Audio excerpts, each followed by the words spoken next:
제가 그 발효를 여러 가지 방법으로 연구하고 발효라는 것과 썩는 것이 차이가 무엇이 있는가? 밭에서 나는 것들을 수확하고 버려줬을 때 그 밭에서 썩으면서 썩은 내가 나는데 산을 이렇게 보니까 산은 그 많은 것들이 있지만 그 산길을 걸으면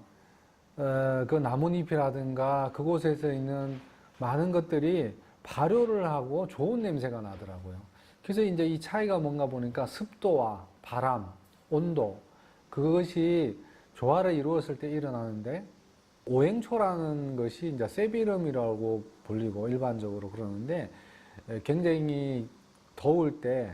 수분을 많이 함유하고 있는데, 이걸 뽑아서 빨랫줄에 이제 널어놨는데 2, 3일 지났는데도 이것이 죽지 않고 그 수분을 유지하고 있다는 게 좀 특이해서 그것을 건조를 해봤는데 그것이 차처럼 향과 맛이 있고 뭔가 다른 물질을 변화시키는 게 있는데 이게 뭔가 보니까 발효라는 것이었어요. 그래서 그 오행초를 연구하면서 발효의 여러 가지 부분을 연구하다가 보니까 미생물만 어떻게 빼낼 수 있는가에 대한 부분을 많이 연구하다가 보이차가 가장 오래된 미생물로서 존재하는 게 이제 100년 된 차를 제가 가지게 되면서 일반 미생물하고 좀 다른 특화성이 있다는 것이어서 이것들과 한국의 누룩, 그 다음에 전통적인 어떤 김치, 그 다음에 그 청국장에 있는 그 미생물, 이런 것들을 조화를 이뤘을 때, 한 번도 경험해 보지 못한 새로운 스타일의 어떤 방향성의 발효가 일어나는 것 같아요. 가장 미생물을 함축하고 여러 미생물을 집어넣었을 때 가장 조화를 이루는 게 이 차에 있는 미생물이라는 걸 제가 알게 돼서 가장 오래된, 연수가 오래된 보이차의 미생물에 특성화된 미생물들을 합쳤을 때 또 다른 미생물의 발효가 일어나는 것 같다는 거죠. 조그만 항아리를 한 100개 정도를 가지고 여러 방법으로 왔는데 기존의 발효와 특성을 넘어선 제가 이해하지 못한 여러 가지 형태가 나타났다는 거죠. 이 보이차가 100년 됐다는 것은 이게 찻잎을 건조를 해서 100년 된 상태로 유지했는데 곰팡이가 피지 않고 어떤 발효 상태로 있다는 거죠. 처음에 차를 만들었을 때와 다른 힘과 더 다른 영역의 효능 같은 것들이 있다는 것은 그곳에 있는 미생물들이 무언가를 한 거죠. 보존성이 굉장히 독특하게 뭐 일주일, 2주가 되고 어떤 경우는 제가 어디 갔다 오면 한 3개월이 됐는데 이 안에 것을 먹으면 상하지 않고 물로 우린 차가 그대로 유지가 됐어요. 그래서 이거를 식품에 해보니까 예를 들어서 우유에다가 이 보이차 미생물을 넣었어요. 그리고 이 보이차 미생물은 순수한 보이차 미생물에 한국에 있는 누룩이라든가 제가 접근할 수 있는 미생물이라는 것을 조화롭게 해서 발효를 잘 되는 어떤 공정 과정을 가지게 됐어요. 어떤 자연 형태에서. 그것이 기존의 식품에 넣었을 때 뭔가 하면 보존성이 굉장히 뛰어나고 맛과 향이 굉장히 높아지고 결국 오래 묵은 간장과 된장이 약으로 쓰는 것처럼 보이차 미생물이 일반 미생물과 합쳐졌을 때 오래된 그 힘이 전이되는 현상, 많은 기간 발효에 대한 것을 관심을 가지고 연구를 했는데 다시 돌아온 게 뭔가 하면 그냥 우리 선조들이 썼던 항아리, 그 항아리에서 발효했을 때 주변의 환경이 발효하기 좀 용이하지 않은 상태이더라도 발효의 성공률이 높고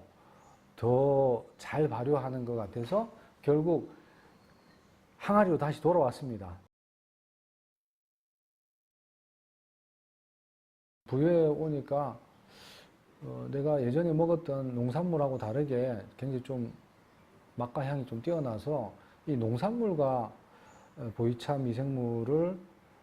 또 합쳐서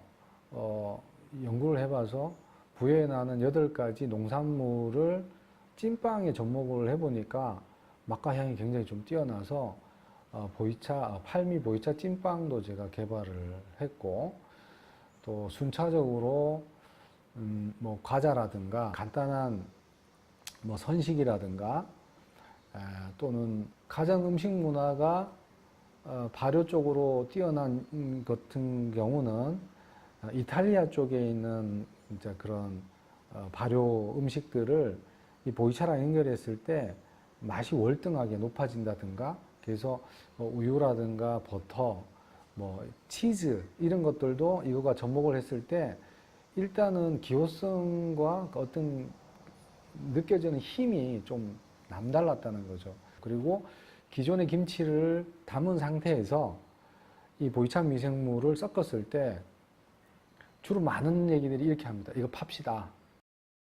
사업합시다. 이럴 정도로 기호성이 굉장히 뛰어나고, 그 다음에 고기 같은 것들도 이거와 접목을 했을 때 한 달 이상 그 냉장고에서 저온으로 발효를 했을 때 맛과 향이 좀 뛰어나고 흡수율이 좀 높고, 그리고 많이 먹어도 포만감이 없고 바로 뭔가가 몸으로 에너지화 된다는 쪽에 그런 느낌을 많이 받을 수가 있는 것 같아요.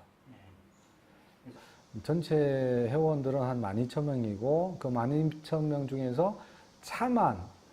주로 먹는 분들이 한 100명 이상 정도 돼서 점점 늘어나는 추세인데, 음식을 먹으면서 차를 먹었을 때 뭐 주로 뭐 병이 나았다든가 뭐 암이 회복됐다든가, 그 다음에 뭐 굉장히 오래된 어떤 병증이 완화됐다든가 그런 쪽에 얘기들이 회원들한테 많이 일어나고, 그 다음에 뭐 체중 감소라든가 뭐 그런 우리가 보통 일상적인 삶 속에서 얻지 못하는 그런 것들, 그리고 병이 난 사람은 전문가한테 가서 병원에서 치료를 받아야 되지만 거기에 부합되는 좋은 음식 습관과 발효된 것을 먹었을 때 효과가 상승되는 그런 증상들이 다른 발효식품보다 좀 뛰어나서